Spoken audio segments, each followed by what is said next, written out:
ಬೈಕ್ನಲ್ಲಿ ಹೋಗುತ್ತಿದ್ದ ವೇಳೆ ಮರದ ಕೊಂಬೆಯೊಂದು ತುಂಡಾಗಿ ಬೈಕ್ ಮೇಲೆ ಬಿದ್ದ ಪರಿಣಾಮ ಬೈಕ್ ಸವಾರ ಸಾವನ್ನಪ್ಪಿದ ಘಟನೆ ಗೇರುಕಟ್ಟೆ ಜಾರಿಗೆ ಬೈಲು ಎಂಬಲ್ಲಿ ರಾಜ್ಯ ಹೆದ್ದಾರಿಯಲ್ಲಿ ಗುರುವಾರ ರಾತ್ರಿ ವೇಳೆ ಸಂಭವಿಸಿದೆ.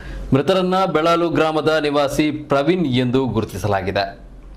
ಮಂಗಳೂರಿನ ಖಾಸಗಿ ಬ್ಯಾಂಕ್ ಒಂದರಲ್ಲಿ ಲೋನ್ ಸೆಕ್ಷನ್ನಲ್ಲಿ ಕೆಲಸ ಮಾಡುತ್ತಿದ್ದ ಪ್ರವೀಣ್ ಅವರು ಕೆಲಸ ಮುಗಿಸಿಕೊಂಡು ಉಪ್ಪಿನಂಗಡಿ ಗುರುವಾಯನಕೆರೆ ರಾಜ್ಯ ಹೆದ್ದಾರಿಯಲ್ಲಿ ಬರುತ್ತಿದ್ದ ವೇಳೆ ಜಾರಿಗೆ ಬೈಲು ಎಂಬಲ್ಲಿ ರಸ್ತೆ ಬದಿಯ ಮರದ ಗೆಲ್ಲು ಮುರಿದು ಅವರ ಬೈಕ್ ಮೇಲೆ ಬಿದ್ದಿದೆ.